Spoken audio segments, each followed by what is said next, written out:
Agora a gente vai falar aqui de um painel numa discussão bastante relevante para o Brasil hoje, que é mais escolha, menos impostos, o debate sobre imposto seletivo.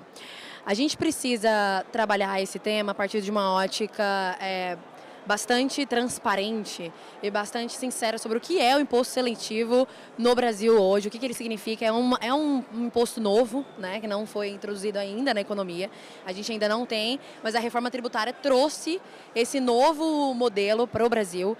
E aí, para falar, né, para compor esse palco, esse debate, aqui Rodrigo Marinho, que é o CEO do Instituto Livre Mercado, e eu chamo ao palco também Sérgio Alberich, que é o presidente do Instituto Mises Brasil, financista e economista. E para compor também, eu chamo ao palco Adolfo Saxida, nosso ex-ministro de Minas e Energia, ex-secretário de Política Econômica, doutor em Economia e advogado. Ele foi ao toalete. É justo. Grande Adolfo. Aí, palmas para o Adolfo. Palmas para ele.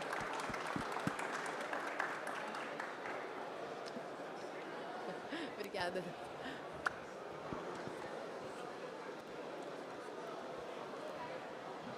Obrigada, Adolfo, pela presença, Sérgio, Rodrigo. É muito valioso para nós que vocês estejam aqui, para a gente poder contextualizar, né, para as pessoas que não estão o tempo inteiro, como nós estamos em contato com as discussões econômicas em Brasília e no Brasil como um todo. A gente precisa falar dessa inovação, né, que é a reforma tributária propriamente dita, né? Então, para iniciar, eu tenho uma pergunta para todos. Né? Eu queria que vocês respondessem, falassem um pouquinho sobre a premissa sobre a qual a reforma tributária foi construída, que é simplificação. Simplificação do sistema tributário nacional, melhoria no pagamento dos tributos, automatização e etc. Vocês acham que, de fato, sim, porque na teoria, né, a prática é outra. Necessariamente não pode ser que as coisas não tenham corrido para esse rumo. Eu queria entender como vocês enxergam a reforma tributária, essa que está posta, que já teve as suas regulamentações aprovadas e que será implementada de 2026 até 2033 com inclusão inteiriça, né? Eu vou começar aqui pelo ex-ministro Adolfo e passo depois a palavra para os demais. Obrigado pelo... Bom, primeiro quero começar agradecendo o Instituto Livre Mercado. Uma tremenda honra estar dividindo aqui o palco. Pô, Rodrigo, desde 2012, pelo menos, a gente se conhece. Aqui o meu abraço a todo mundo. Obrigado pela sua gentileza. E parabéns, cara. Quando o Rodrigo falou aqui do Instituto Livre Mercado, às vezes, cara, você ter alguém que arruma 50 votos para você no Congresso para aprovar uma pauta, hoje nós teríamos uma coisa chamada IGG. Seria uma revolução no Brasil, mas nós não tivemos 50 votos. Então, fica aqui o convite, que realmente o trabalho de vocês é fundamental. Sobre a reforma tributária, o que eu acho é o seguinte, a gente tem que tomar muito cuidado com reformas que têm consenso em abstrato, mas não tem consenso em concreto. Então, o que eu quero dizer com isso? A reforma tributária havia um grande consenso em abstrato que ela era necessária. Ou seja, pô, o Brasil é difícil pagar imposto, é muita judicialização, é muito problema. Então eu preciso de uma reforma tributária. Isso era um consenso em abstrato. Só que a vida real é feita em concreto. Quando você manda um projeto para o Congresso, ele não vai escrito assim, quero melhorar o sistema tributário. Você tem que escrever qual é a lei. E infelizmente no Brasil você não tinha consenso em concreto sobre como melhorar o sistema tributário. Então, quando chegou para o Congresso, com todo respeito, a lei complementar da reforma tributária, se eu não me engano, tem 500 artigos, 300 páginas. Essa é a simplificação. Porra, graças a Deus simplificou, né? Imagina se complicasse. As últimas 100 páginas são de exceções. São 100 páginas de exceções. Aí o que acontece? O Jornal Nacional vai lá e diz, aprovou a reforma tributária, tudo aprovou. Cara, você tem que olhar o que foi aprovado na lei, não é em abstrato.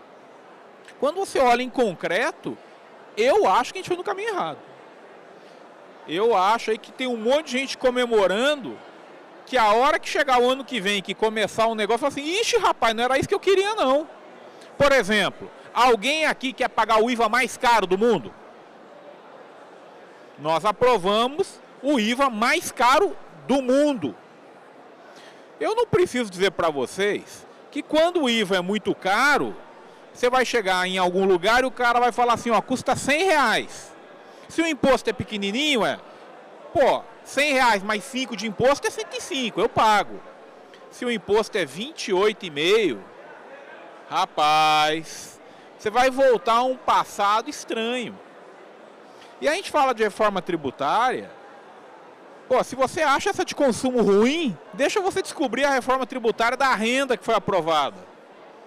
Deixa eu explicar para vocês, de uma maneira simples. Todo mundo que está em lucro presumido entrou pelo cano. Está em lucro presumido? Você perdeu. E eu não acho que é desse jeito que a gente vai avançar. Mas eu quero ouvir vocês aqui. Então, resumindo, acho que vai aumentar a judicialização, acho que caminhamos no sentido errado e acho que um monte de gente que está aplaudindo vai falar assim, mas não foi isso que eu aprovei, não. É a impressão que eu tenho. Perfeito. Rodrigo, gostaria que você fosse o próximo. Primeiro imposto é roubo, hoje, sempre, amanhã, ontem. Boa! Certo? Sempre será. Todo mundo que pergunta, Rodrigo, você trabalha no governo, você é anarcocapitalista? Sou. Para mim, se tivesse um botão para apertar e acabar com o governo hoje, eu seria o primeiro a apertar. Esse botão, infelizmente, ele não existe. Então, o nosso trabalho é diminuir a desgraça do Estado todos os dias. Na verdade, toda vez que você vê um liberal dizendo que quer melhorar a vida das pessoas, esse cara não é liberal, tá? O único objetivo de um liberal é diminuir o tamanho do Estado. Hoje, amanhã, depois da manhã, não, eu quero fazer isso para melhorar a vida das pessoas. Não, bicho. O Visconde Malta tinha razão. A única coisa que o governo pode fazer é não atrapalhar. Certo? Não atrapalhar já é uma coisa formidável se ele conseguir fazer isso. A reforma tributária vai prejudicar absurdamente o setor de serviço, certo? O setor de serviço paga hoje ISS de 2% a 5%, vai para 30%. Eu queria muito que o Adolfo assinasse concordando que vai ser 28%. Eu tenho muitas dúvidas se será 28%, eu acho que será mais, tá? Então esse é o primeiro passo. Se o Adolfo aqui assinar, concordar, toda vez que eu falo com alguém do governo, o cara diz, fala 27, 26, assina aqui, porque até hoje o governo não fez nenhuma análise de impacto regulatório, nunca apresentou nenhum número para dizer que o número seria esse. Toda essa reforma foi feita nas coxas. E o que aconteceu no processo legislativo dentro do Congresso Nacional foi a tratorada mais absurda que já foi vista naquele Congresso Nacional. O Arthur Lira apresentou um texto gigantesco, Arthur Lira não, o Aguinaldo Ribeiro, que é um querido amigo, mas apresentou o texto às 7 horas. O presidente Arthur Lira disse, não, vocês passam a madrugada aí lendo, a assessoria de vocês passa a madrugada lendo, certo? Um novo texto foi apresentado, isso foi quarta, na quinta-feira, 10 da noite foi apresentado um novo texto, 10 da noite foi apresentado um novo texto, e na sexta-feira, às 6 horas da manhã, 6 horas da noite foi aberta a sessão para votar a ordem do dia, e às 6h01, 6 horas foi apresentado o texto, 6h01 a ordem do dia começou. Fala dos deputados. Não, a gente vai aprovar hoje com quebra de interstício, né? Porque teria que ter 5 sessões entre a aprovação e a segundo turno disso. Então, mas sempre quebra o interstício. Era uma PEC para esse negócio ser aprovado. Era uma mudança constitucional. Tudo isso aconteceu nesse período aqui, tá? E uma PEC grande, não era uma PECzinha pequenininha, não. E aí aconteceu nessa loucura, né? Para quem é do direito, o cara disse, cara, isso é uma maluquice. Tá tudo inconstitucional, de cabo a rabo, se você fosse ler pela regra da Constituição. E aí você tinha parlamentar dizendo, não, a gente aprova e deixa o Senado corrigir. Aí você tem, se você abrir os anais do dia dessa votação, você vai ver discursos parlamentares dizendo isso. Só para vocês entenderem a desgraça que foi esse negócio, tá? E no Senado se melhorou o texto, de fato, muito, tá? Nós fomos a única instituição no Brasília a nos posicionar publicamente contra a reforma tributária. A única, certo? A única. Por quê? Porque 70% do Brasil é serviço. E o serviço não estava simplesmente sendo ouvido, tá? E assim, a tributação sai de 2% a 5% para 30%. Não é uma pancada, não é leve essa brincadeira que vai acontecer para o setor de serviço, não. É muito pesado. Isso vai prejudicar grande parte dos empreendimentos nacionais. A reforma, ela perde um ponto fundamental, ela centraliza. Toda vida que um liberal querer centralizar algo, ou querer criar uma estrutura estatal, desconfie, ele não é liberal. Uma estrutura estatal, depois de criada, ela não é fechada. Isso é importante ser dito. Depois que se cria uma estrutura estatal, ela não se fecha. Então a gente tem que ter muito cuidado em criar qualquer nova estrutura estatal. Na verdade, o nosso objetivo é fechar a estrutura estatal, não criar. Toda vez que o liberal tem que fazer é diminuir a estrutura estatal, diminuir o tamanho do Estado, fazer isso todo o tempo. Toda vez que eu falo, não, vamos montar aqui, isso aqui é bom, é só o BRICS. Não, é ruim. Não, isso aqui é bom, é só o comitê gestor. Não, isso é horroroso. Tá? Porque você imagina, em Brasília, o dinheiro de todo o tributo nacional, que vai ter 5 trilhões de reais, está lá. Eu sou o presidente do Brasil, olha aquele caixa lindo que está ali do meu lado. Cara, 5 trilhões de reais. É muito dinheiro que vai estar nesse comitê gestor. Tá? Então é só pegar, eu quero só 10%. Quero muito, só para corrigir aqui o déficit, 10%. Quem vai se prejudicar com isso? Estados e municípios. E o Brasil, em tese, é uma federação em que estados e municípios deveriam ficar com os recursos que são gerados por eles, porque Brasília não gera recurso. Né? Ou você, quando você é um servidor público, você é recebedor de tributo. Você não paga, né? Imposto é renda, né? A gente brincava no meu período, que eu fiquei 1 ano e meio como servidor público lá no Novo, tá? O imposto não era roubo, não era renda, né? Que é exatamente a realidade do servidor público. Imposto é renda. Então, o Rodrigo e o Adolfo estão completamente corretos no tema que é essa reforma tributária é uma tragédia completa do ponto de vista da empresariedade, da invasão do Estado no indivíduo. E sabe o que isso me lembra, Adolfo? Me lembra, aqui a gente está falando uma reforma tributária para simplificar. Me lembra aqueles tratados de livre comércio, tipo NAFTA, tipo Mercosul, que eles falam um tratado de livre comércio, que na verdade é tudo menos livre comércio, que tem 4.000 páginas, 2.000 páginas para regular o comércio. Então, assim, é uma contradição de termos, enfim, é só propaganda. Você está falando, eu vou facilitar, eu vou simplificar, e eu adiciono 550 páginas, 600 páginas. Ou seja, a gente tem que olhar as coisas pelo que elas são e não só pelos nomes que são dados a elas. Esse seria o primeiro ponto que eu colocaria. E o segundo ponto, talvez aqui eu vou no caminho contrário. Eu acho que uma reforma tributária que foca em tornar a arrecadação estatal mais simples e mais eficiente é uma tragédia completa também. Uma tragédia completa. A gente não quer tornar a Receita Federal mais eficiente, a gente não quer tornar a captação mais eficiente. O que a gente busca... Obrigado. Okay. O que a gente busca o tempo inteiro é mais indivíduo, é menos Estado. Então, o objetivo não é maximizar a curva de Laffer, a maximizar a arrecadação estatal. O objetivo é diminuir o tamanho do Estado. E se o poder do Estado é o poder de gastar, ele precisa da coerção inicial para tributar e roubar os recursos da sociedade. Então a gente tem que buscar uma reforma tributária que elimine impostos e não que o torne mais eficiente. A gente tem que buscar uma reforma tributária que diminua as taxas. Uma reforma tributária que pare de tratar o indivíduo como gado leiteiro e algumas vezes como gado de corte de Brasília, com todo respeito ao Rodrigo. Então, o meu ponto de abertura aqui sobre a reforma tributária é essa tragédia completa, onde desde o foco dela de torná-la mais eficiente está errada, e inclusive torná-la mais eficiente ainda é uma mentira absoluta.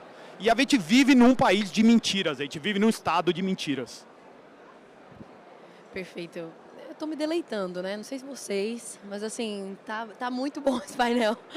Olha, só fazer um apontamento enquanto membro do Instituto Livre Mercado, a gente emplacou muito mais, né, Rodrigo, de 100 emendas na regulamentação da reforma, né? A gente teve 2 projetos de lei complementar, projeto de lei 68 e projeto de lei 108, muito mais de 100 emendas, o que é um feito, a gente costuma dizer lá em Brasília, que a gente naturaliza muitas coisas. Mas você imagina um instituto que naquela época, sei lá, tinha até 15 pessoas, que emplacou 100 emendas com os mais diversos tipos de parlamentares diferentes, tentando... Esquerda, centro e direita. Esquerda, centro, direita, tentando diminuir privilégios, acabar com exceções, criar mais gargalos para o Estado, para ele poder tributar menos, né, para poder ter menos acesso, enfim.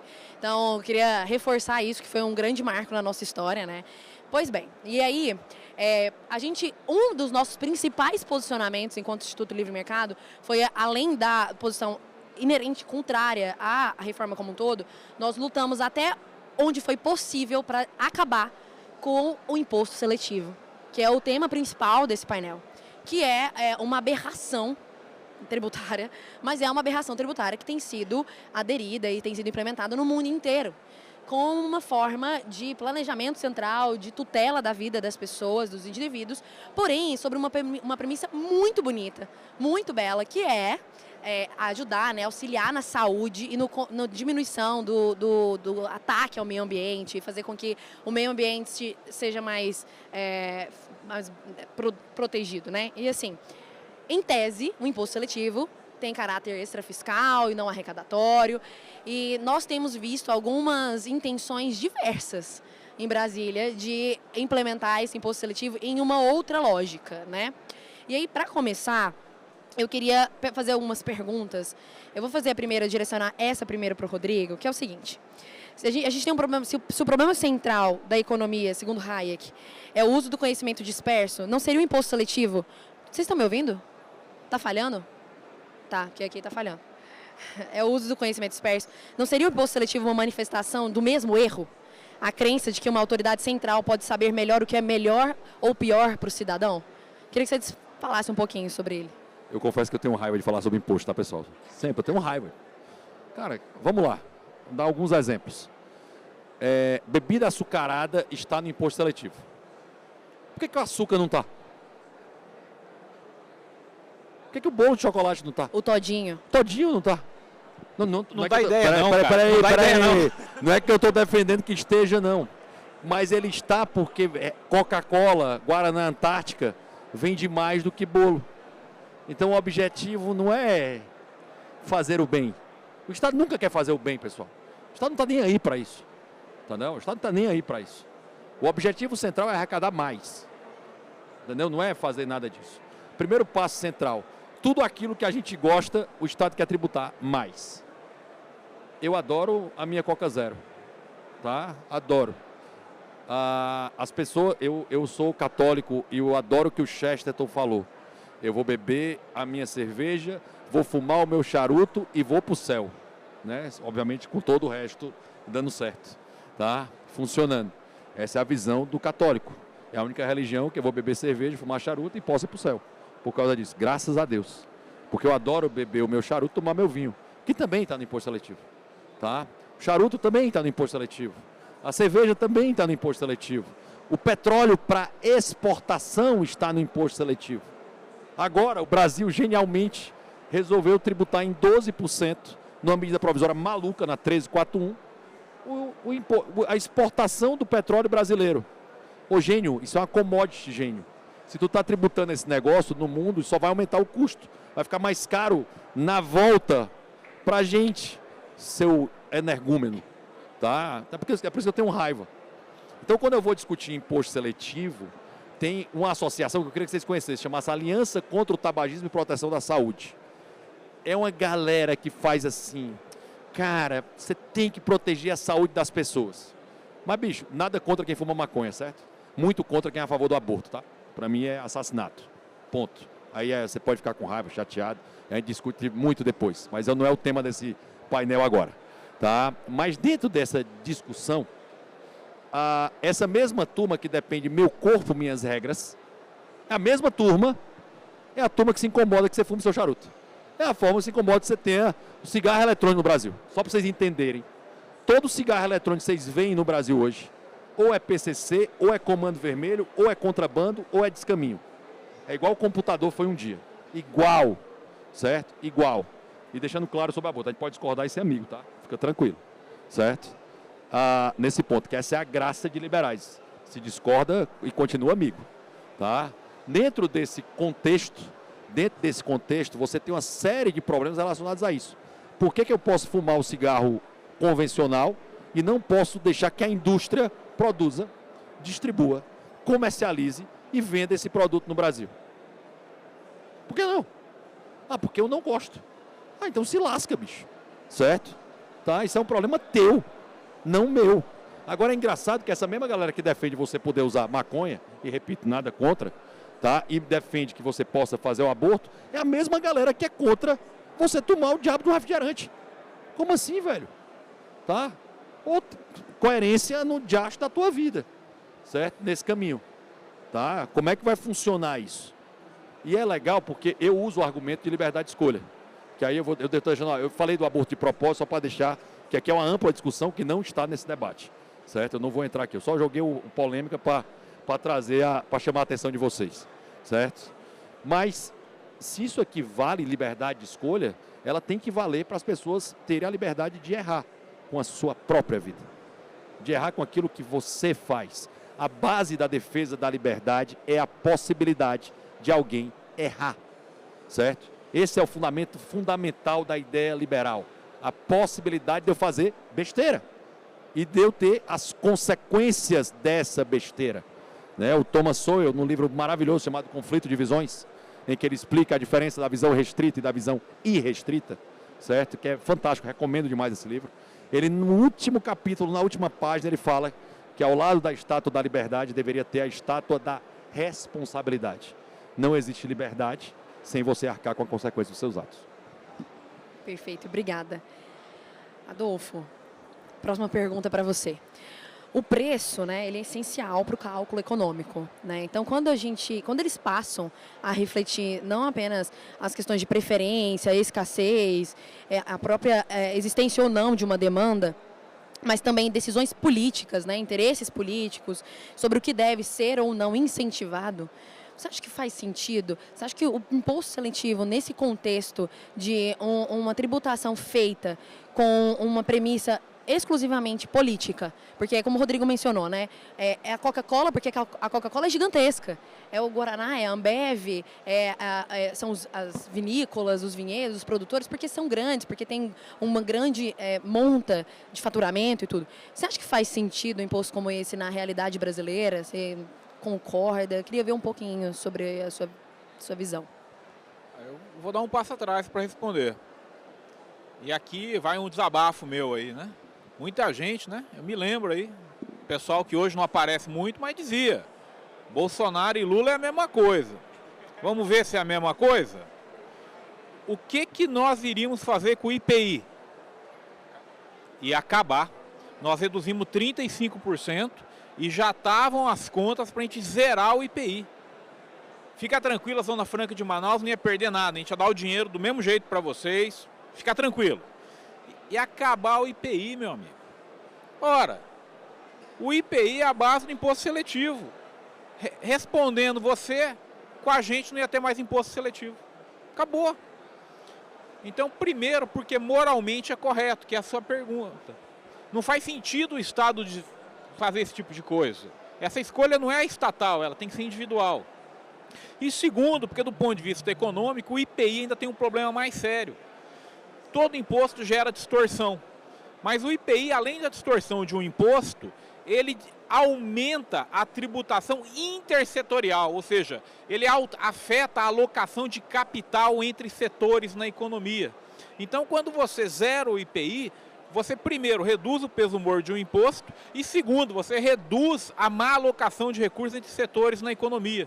Ou seja, economicamente está correto acabar com o IPI, como nós faríamos, e moralmente mais ainda.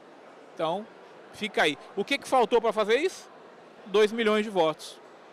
Deus queira que dessa vez a gente tenha os 2 milhões de votos para a gente acabar o que a gente começou. Só um comentário Será rápido.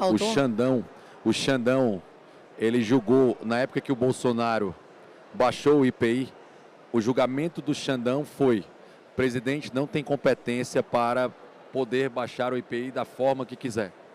Vamos para 2025, quando o Congresso derruba o IOF, o mesmo Xandão, o mesmo cara, diz: o presidente tem competência para aumentar ou diminuir o IOF quando quiser. Foi o mesmo jogador. Mesmo jogador. Para você ver como o direito hoje não existe no Brasil, tá? Eu tenho vergonha. Eu estou vendo aqui um conselheiro da OAB que critica bastante dentro da OAB, meu amigo Marcelo Tocha, tá? Mas, cara, aquilo ali é para fechar hoje, entendeu? É desgraça. Agora aqui, Sérgio, eu quero entrar num aspecto mais econômico, técnico a respeito da escola austríaca, né? A escola austríaca, ela não prescreve as ações humanas, ela descreve ela parte dessa premissa, né, de que a economia deve ser vista dessa maneira, né. Sendo assim, a minha pergunta é, o uso da tributação para moldar comportamento não acaba por transformar a política econômica em uma forma de engenharia social? Respondendo já direto, sem dúvida nenhuma vira engenharia social, né? Porque você quer escolher o que as pessoas podem consumir, deixar de consumir, e em muitos casos vira uma proibição velada. E no final do dia, a gente está dando poder para quem? Quem vai decidir o que é saudável comer ou não? É a pirâmide alimentar que a gente tinha antes, estabelecida pelo governo, e a gente vai tributar os produtos. Então a gente vai tributar a guerra, a gente vai tributar a carne, a gente vai fazer uma guerra contra a carne. Então, por exemplo, que está na pirâmide alimentar, não na nova que foi colocada nos Estados Unidos, mas na atual que ainda prevalece no Brasil. Então, vamos atrás. Quem que vai decidir? É a Anvisa que vai decidir o que é saudável? São outros órgãos cheios de burocratas e cheios de, enfim, de pontos. Mas o que mais me surpreende na discussão do imposto seletivo, e tem a ver com toda essa argumentação ad hoc que o Rodrigo está falando, que ou seja, o poder político nunca busca se basear em conceitos, mas sim em cima de desculpas ou de fundamentos que funcionem para aquela causa. Se ele tiver que contradizer tudo que ele está falando, ele vai no outro lado. E eu pergunto, então o imposto seletivo admite como premissa básica uma verdade aqui, se eu colocar um custo a mais na produção de um produto, a gente terá menos consumo daquele produto. A minha pergunta é, por que a gente tem a CLT então? Então, o maior crime que o governo vê no Brasil, qual que é? É o trabalho, porque nada é tributado mais do que o trabalho. Então, por esse conceito, a gente tem... Então, nos Estados Unidos, esse tipo de imposto a gente chama de sin taxes, né? Impostos para o pecado. Aqui também. Então, aqui também. Então, o maior pecado que existe no Brasil é o trabalho. Trabalhar e fazer renda. O trabalho é a renda, né? E daí até os políticos desenvolvimentistas, você vai falar com figuras assim, totalmente desprezíveis, como os Mendonça de Barros, outras pessoas desse caminho, eles falam, o problema do Brasil é que não tem poupança. E eu estou de acordo com eles, a gente não tem poupança interna, a gente tem que ter mais poupança. Então o que a gente tributa? A renda que vira poupança. Então, assim, é uma contradição, é só argumentação ad hoc, igual o Rodrigo está falando. A política é argumentação ad hoc. O que mostra para mim que o problema não é o socialismo per se. O problema é o estatismo, é a mentalidade estatista, é acreditar que no governo está a solução para os nossos problemas. O comunismo, o socialismo, é só uma forma mais afetada de estatismo. Então, o governo é o problema, Reagan. Como? O governo é o problema. O governo é o problema, né? A mentalidade estatista é o problema no final do dia. Então eu diria, sem dúvida nenhuma, é uma vontade de decidir o que nós devemos consumir, deixar de consumir. E eu concordo em gênero número grau com o Rodrigo que no final vai tributar a Coca-Cola mais do que vai tributar o açaí, sei lá, o que vai fazer. Por quê? Porque tem fins arrecadatórios. Não acreditem nunca que o imposto não tem fins arrecadatórios. Todo imposto tem fins arrecadatórios. Ele pode ter outro motivo adicional que ele quer proibir tal comportamento, ele quer proteger tal indústria interna, ele quer dar presente para algum amigo, alguma indústria que deita na cama com o governo, mas ele quer arrecadar sem dúvida nenhuma. A gente vê o Haddad. Quantas vezes ele aumentou o imposto no governo? 38. 38 vezes. E ele quis aumentar quantas vezes? 147? 47. 47 que ele falou. Enfim, então a gente vê a doença mental Não, que 39. Ele, anteontem aumentou o imposto de novo. Anteontem. É porque não é mais o Haddad, você perguntou o Haddad. Aí O já Haddad. é o Durigan. Agora que entrou, ele quer ser mais eficiente na arrecadação, não é? É isso que ele quer fazer, ele quer ser mais eficiente na arrecadação. Então a gente vê, o problema é a mentalidade estatista, pessoal. Olha como é um problema moral, tá, pessoal? Olha como eu vou falar rapidamente. A maior parte daqui, tem alguém do Nordeste aqui? Pô, legal, que bom, que bom. Sempre bom ver conterrâneos. E o Nordeste, ele se vê como um país só, sabe, pessoal? Só para vocês entenderem. Da Bahia ao Maranhão, ele se vê como um país só, tá? Eu que sou cearense, aqui deve ter uma baiana, tem uma turma espalhada aí por outros estados, e é sempre um privilégio falar disso. A alimentação básica do interior do Nordeste é creme e cracker. A alimentação básica dos mais pobres do Nordeste é creme e cracker. Todo nordestino pode confirmar isso que eu estou falando. A alimentação básica do interior de todo o Nordeste brasileiro não é o pão francês, que aqui tem um nome esquisito, tá? Não é aqui, o nome é esquisitíssimo, desculpa, pessoal. Na Bahia também é esquisito também. Pelo amor de Deus, esse nome é horroroso. No Ceará é carioca. No Ceará é carioquinha, tá? Enfim, também tem nomes esquisitos. Mas nessa condição, essa aliança contra o tabagismo mais saúde, essa desgraça de instituição, que é importante o jornalismo conhecer, porque ela passa abaixo do radar. Esse cara passa abaixo, é impressionante como esses caras são financiados pelo Bloomberg, financiados pela União Europeia, financiados por tudo que é globalista no mundo, para impedir o agro brasileiro de crescer, e ninguém fala disso. É incrível. Como esses caras estão há anos, Rodrigo, fazendo lobby em Brasília e ninguém fala dos caras. e é importante lembrar o seguinte, é importante falar para vocês, muitos parlamentares da direita acabam abraçando esses caras, defendendo a pauta deles, defendendo o que eles colocam para eles, sem questionar. E a gente viu isso, eu vejo isso, o Rodrigo vê isso em todas as comissões, de terça, a quarta, a quinta, a ACT entrando nos gabinetes, tendo seus planners, seus folders nas portas, dentro dos gabinetes. Por quê? Porque é bonito, né? Não, deixa eu voltar para o creme crack. Creme crack vai ser tributado com imposto seletivo. Isso vai prejudicar quem? Os mais pobres. Por óbvio. A Coca-Cola, que tem o açúcar, o Guaraná Antártica, que tem o açúcar, também serve para a alimentação dos mais pobres do país. Pessoal, é péssima você ter a explosão que a gente tem de obesidade. Mas desculpa, é pior morrer de fome, certo? Desculpa, até um dia desse o Nordeste morria de fome. Isso não é mais graças a uma realidade, pelo próprio livre mercado que avançou, mas, cara, é tributar a comida que essas pessoas comem. É sério que você vai fazer isso? Rodrigo, daí você está falando do açúcar, né? Então a gente vai porque tributar o açúcar. É porque alimento ultraprocessado. Assado. Que a definição que esses caras deram são alimentos que têm mais de 5 ingredientes.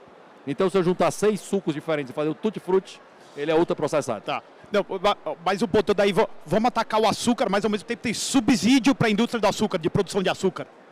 Então, fica essa... A cesta básica. Essa loucura, exato. Ou seja, como falava o Bastiat, né, que o governo é aquela grande ficção onde todos querem viver à custa de todos.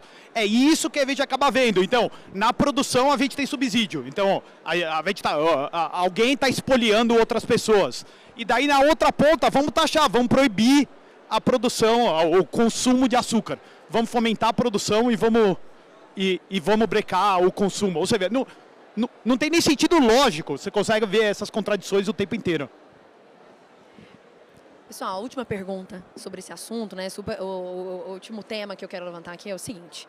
A gente tem um problema relativo ao imposto seletivo que não se está sendo falado, não está claro, que é o seguinte. Quando você aumenta o preço de um produto que é hoje utilizado pelo crime organizado para se financiar, que é o caso, por exemplo, dos combustíveis, você está incentivando o crime no Brasil. Nós temos um problema de segurança pública. Então, você está usando um mecanismo tributário que tem a premissa de proteção para desproteger as pessoas. Entendem? E você citou, Sérgio, a lógica eu queria que você falasse um pouco disso, porque você citou a curva de Laffer e tudo. Eu queria que você explanasse um pouco a respeito disso, desse aumento de impostos e como isso contribui, nesse caso do imposto seletivo, para o crime. Como contribui para um problema que o Brasil hoje tem latente de segurança pública que precisa ser resolvido ontem?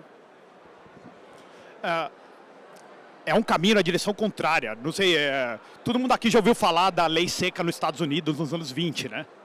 E tiveram basicamente 2 lobbies no sentido bem negativo da palavra, Rodrigo, que estimularam a criação da lei seca, ou seja, da proibição total da venda de álcool. Em inglês, a expressão que a gente utiliza é the Baptist and the bootleggers. Então, eram os ditos falsificadores de bebida.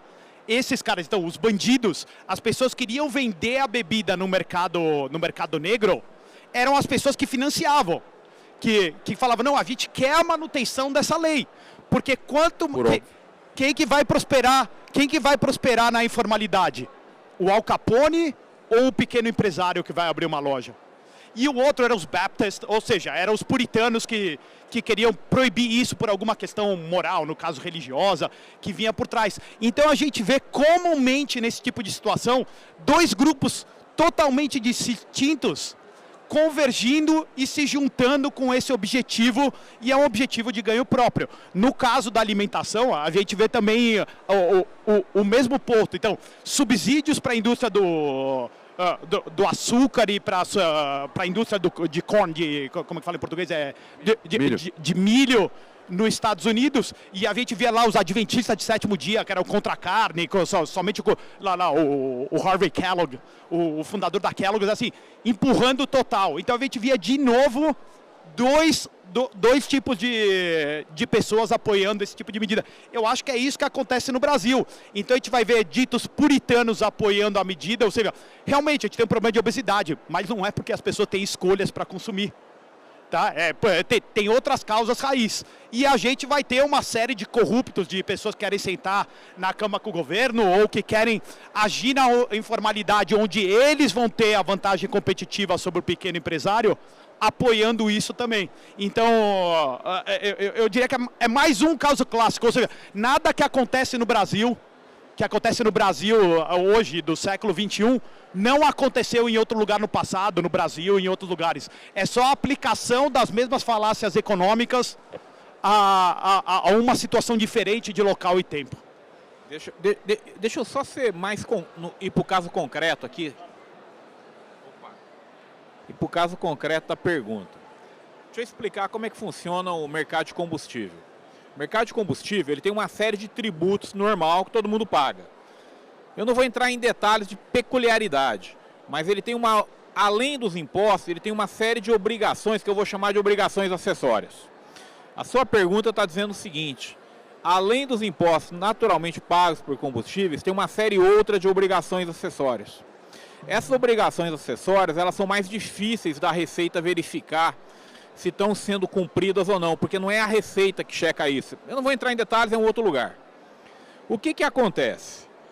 Todo posto do PCC, ele paga o imposto normalmente, mas as obrigações acessórias ele não paga. É por isso que em São Paulo, os postos do PCC estão explodindo, e no Brasil inteiro, porque o custo dele de combustível é mais barato que o custo de qualquer empresário que está no lado legal. Eu acho que é essa a sua pergunta no caso concreto. Eu não vou dar os detalhes, porque quem quiser eu explico a regulação depois. Mas o fato é que quando você olha o mercado de combustíveis, ele tem essas duas regulações. Uma que é a Receita que fiscaliza e a outra que é a ANP. O que acontece é que você aumentou demais algumas obrigações da ANP. E a ANP não consegue fiscalizar posto. Não todos, pelo menos. Então o que acontece? Os postos que estão certinho, eles têm que cobrar algo como 40 centavos a mais por litro.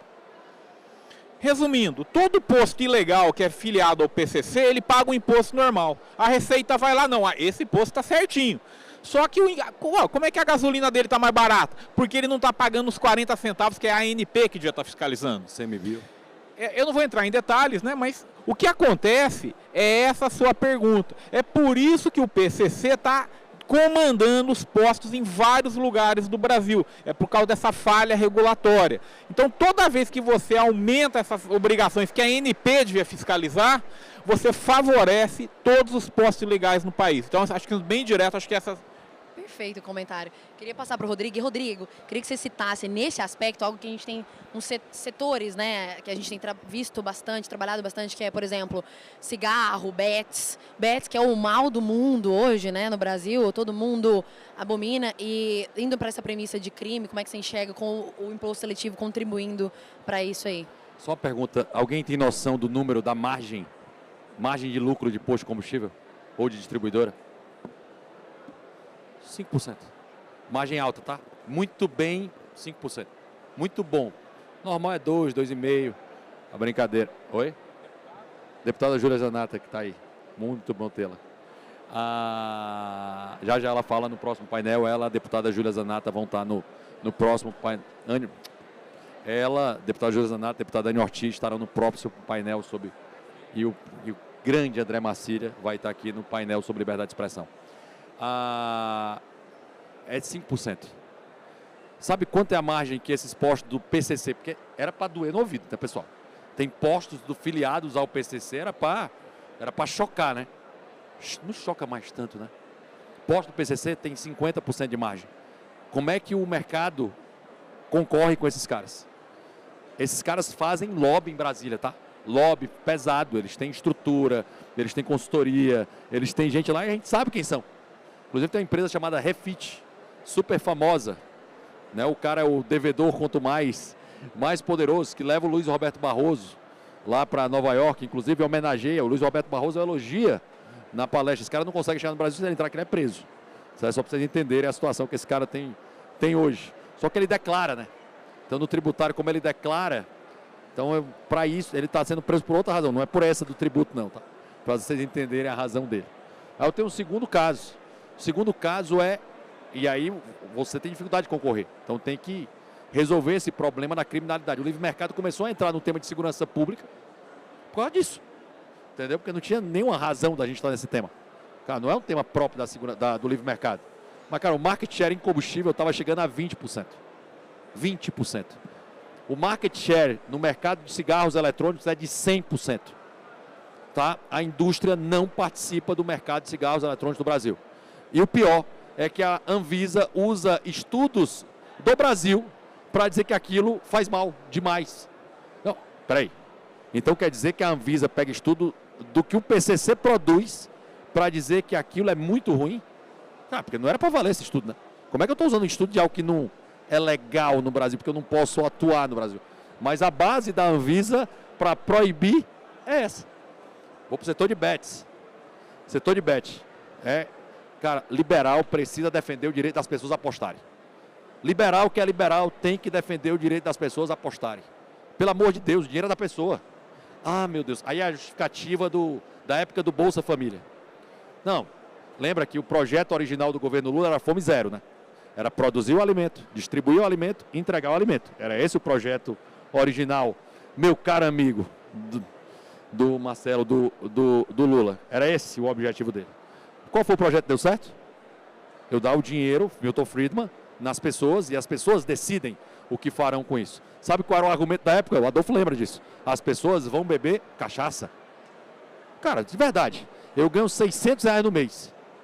R$600 no mês. O Flamengo e o Palmeiras, nos últimos 6 anos, ganharam praticamente todos os jogos dela em casa.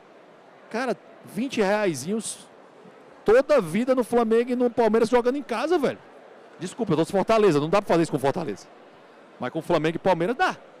Certo? 20 reais, não dá pra fazer com Londrina, mas... Não, perder sempre, o contrário, né? 20 reais, é sério, pessoal, o cara vai ganhar 60, para quem ganha 600, é 10%. É cálculo econômico, Sérgio. É cálculo econômico básico, tá? Ah, meu Deus, as pessoas não podem ver de aposta. Desculpa, amigo, você não vive de R$600. Ele vive. Ele vive, cara. É como ele faz aumentar a renda dele rápido. Cara, esse cara pode comer, a diferença entre comer a creme caraca e comer o pão francês. É essa a diferença, tá? Da realidade do cara. Não é um negócio simples, não. Aí vem o pessoal, não, a aposta prejudica as pessoas. Cara, qualquer coisa pode prejudicar as pessoas. Qualquer coisa pode gerar o vício. Qualquer coisa. Tem vícios de todos os tipos. Aqui eu cito o Lysander Spooner, que é um autor que merece ser mais lido no Brasil, que ele tem um livro chamado Vícios Não São Crimes. Tá? Incrivelmente, o mundo, historicamente, há milênios, as pessoas se viciam em alguma coisa. Eu sempre desconfio de quem tem vício nenhum, inclusive. Certo? Sempre desconfio. Porque todos nós temos. Seja uma chatice, chega um problema. Quando você casa com alguém, né? Ela ri porque ela pensou no marido dela aqui na minha frente. Ó. A minha esposa tem vício, eu tenho. Normalmente a mulher reclama mais disso do homem, né? Muito mais, né? Porque nós temos mais vício. Deixar a toalha numa olhada, não arrumar a cama, não sei o quê, não avisar. Um monte de coisas que são vícios. Tá? E é difícil de controlar isso. Tá? Mas faz parte das pessoas, repito, errarem e faz parte das pessoas tomarem a decisão. Liberal, aqui no Fórum da Liberdade tem alguém que é contra a possibilidade de ter bets, pessoal. Acho que tem que ter um movimento para dizer, deixe as pessoas tomarem as decisões da sua própria vida. Esse painel é isso, tá? As pessoas têm que tomar a possibilidade de tomar a decisão da sua própria vida. Desculpa. Você quer falar, Sérgio? Não, pode, eu acho... Acho que o ponto que eu ia falar do Rodrigo até subiu um pouco da minha cabeça, mas até a questão das bets. Então, a gente tem um estímulo ao jogo, ao desespero das pessoas via o imposto inflacionário, onde a gente cria vencedores e perdedores do processo social, onde a gente ferra o assalariado mais que tudo, e muitas pessoas começam a achar no jogo ou em algum comportamento de pouca possibilidade, uma possibilidade maior do que vencer no mercado de trabalho, tudo, porque o processo inflacionário está destruindo, e de novo a gente tem esse exemplo. Então daí a solução qual que é? Não é de acabar com o imposto inflacionário, a solução é a gente vir e decidir de cima para baixo o que as pessoas devem consumir ou não. Ou seja, a engenharia social vindo o tempo inteiro. Então acho que eu estou 100% com o Rodrigo aí, não é a solução, mas eu acho, Rodrigo, em parte do porquê parte da dita direita brasileira apoia isso, é porque parte da direita brasileira não se baseia em fundamentos, mas se define somente como um anti-Lula. Então a gente precisa se basear em fundamentos morais, em fundamentos econômicos, em fundamentos culturais. Leia Mises. Quer? Leia Mises. Leia Mises, enfim, tem muitos bons autores, ele estava falando do Thomas Sowell, que é um fellow traveler nosso, é um cara mais Chicago, mas tem uma leitura de informação, pelo menos muito hayekiana, muito austríaca. Enfim, tem muitos bons autores aí para vocês estarem lendo, mas não se definir como um reflexo, como um anti-Lula. Sim, a gente quer se livrar do Lula, acho que não é passível de discussão isso, mas seja mais que isso. Né? Estude os fundamentos, baseie-se nos fundamentos e não nessa paixão política aí.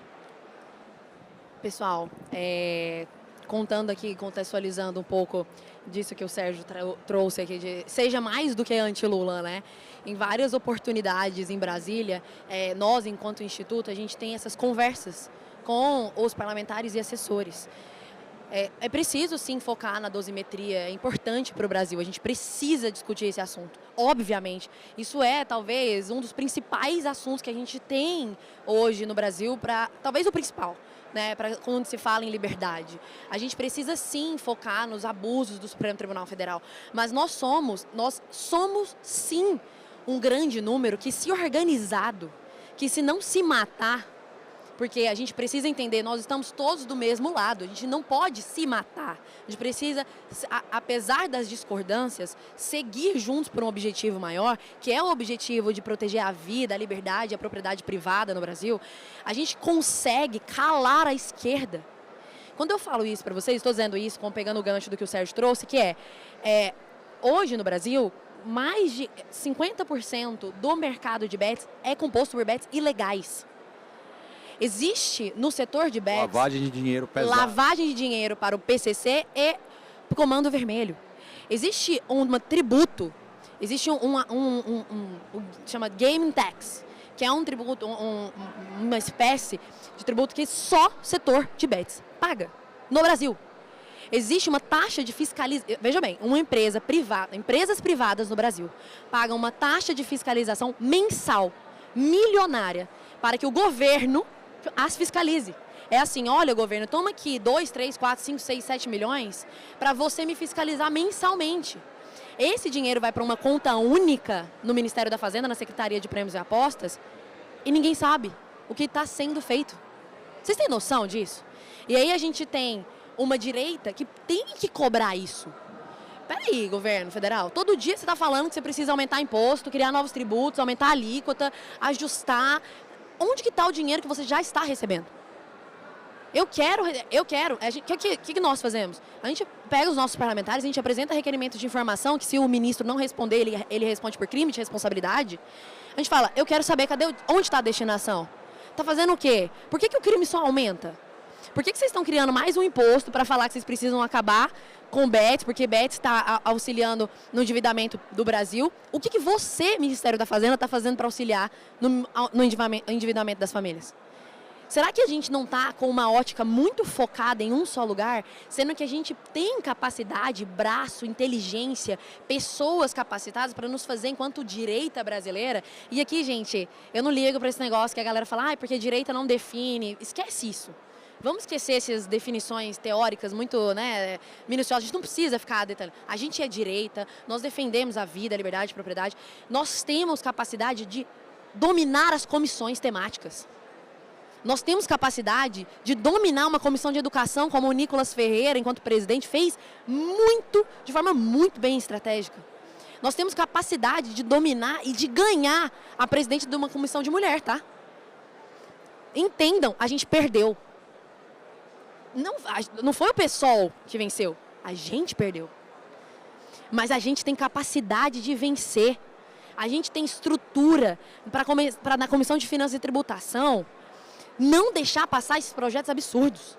A gente tem estrutura para, na Comissão de Desenvolvimento Econômico, passar os projetos que são em prol da liberdade de mercado no Brasil. A gente tem estrutura para acabar com o imposto seletivo. Sabe por quantos votos a gente perdeu destaque para ter um teto, pelo menos, para o imposto? 19 votos. Mas não é perda, né, Rodrigo? Isso é vitória. 19 votos, com o governo federal inteiro destinando emendas bilionárias, com vários setores interessados em destruir grandes empresas, a gente não perdeu, a gente ganhou. Entendam? E a gente pode se organizar melhor para isso, para a gente lutar contra esses abusos desse governo e de qualquer outro governo, para que a gente consiga lutar contra o aumento, a toada que o Estado tem tomado de crescimento e de sufocamento das pessoas. Eu acho que essa é a mensagem final que eu gostaria de deixar, queria que vocês deixassem também a de vocês. Vocês querem, a gente pode abrir para perguntas também, se vocês tiverem alguma pergunta. Temos perguntas. Não sei se você está ali. Eu só queria que você, enquanto está indo... Uma salva de palmas aqui, depois de um speech desse aqui, vô. Obrigado. Só para vocês saberem, a Ana é a coordenadora de inovação, tecnologia e consumo. É essa garra aí que você vê todo dia no Congresso. Por favor, querido. Pode falar. Bom dia. A minha pergunta vai no sentido da reforma tributária, tá? Eu sou contador, tá? Trabalho no escritório de contabilidade e eu vejo que a minha classe como um todo tem dificuldade de ter uma visão liberal, né? Eu vejo que as empresas pelo menos aquelas que têm no escritório, né? Elas vão ter muita dificuldade, principalmente no que tange a questão do fluxo de caixa, né? Porque agora vai mudar a metodologia também de arrecadação, né? O imposto vai diretamente para o governo, né? E algumas empresas acabam utilizando o imposto para financiar a própria atividade, tá? Nesse sentido, a minha pergunta é, com uma possível mudança de governo, tá? Esperamos que o Lula não seja reeleito, né? Entrando no governo sendo mais centro, que eu acredito que seja mais difícil acontecer, mas um governo mais à direita. Vocês entendem que tem a possibilidade de ter alterações nessa reforma tributária ou mesmo ela ser barada? Eu não posso falar sobre quem vai ganhar. Quem tem que falar isso é o presidente que foi eleito. Mas eu vou te dar uma resposta enquanto Adolfo. Então essa resposta não se aplica a nenhum candidato, não se aplica a ninguém, a não ser a mim. Eu que estou dando a resposta. E eu não estou na campanha de ninguém. Tá claro? Deixa eu traduzir para vocês a pergunta que ele fez. É uma pergunta, eu confesso a você que não, eu fui cobrar de algumas pessoas se o entendimento jurídico era esse. O nome disso é o seguinte, você tem uma empresa, aí você faz um serviço, você tem que pagar PIS, COFINS, ISS, só que você faz o serviço hoje. Tudo bem? Que dia que é hoje? 10 de abril. Você emite a nota hoje em abril.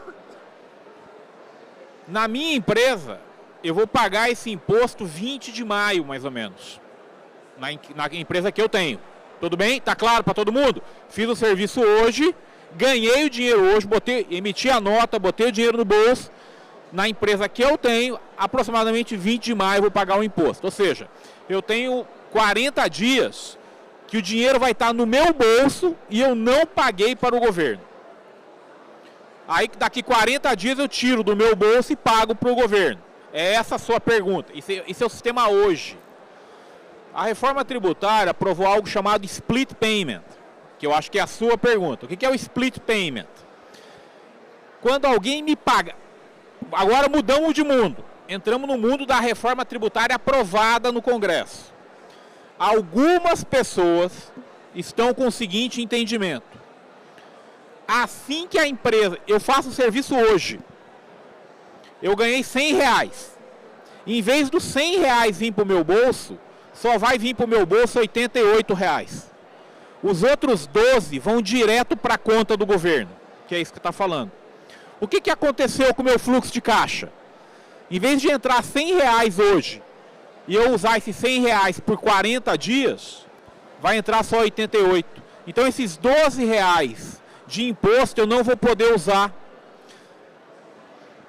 É evidente que isso vai ser judicializado, porque isso é um ferro enorme na disponibilidade de caixa de qualquer empresa.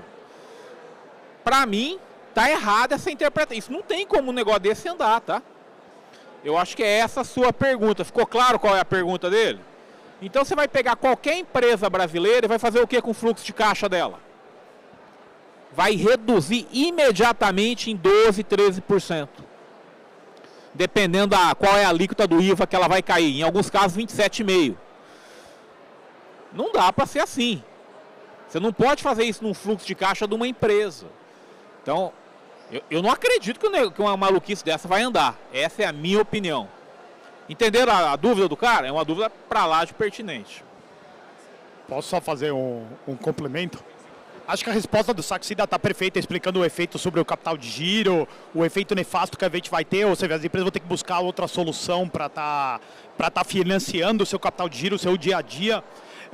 O meu problema maior é com a formulação da pergunta, na hora que você fala assim, as empresas se financiam sobre os impostos. E eu acho que não, a gente se financia em cima do fornecedor.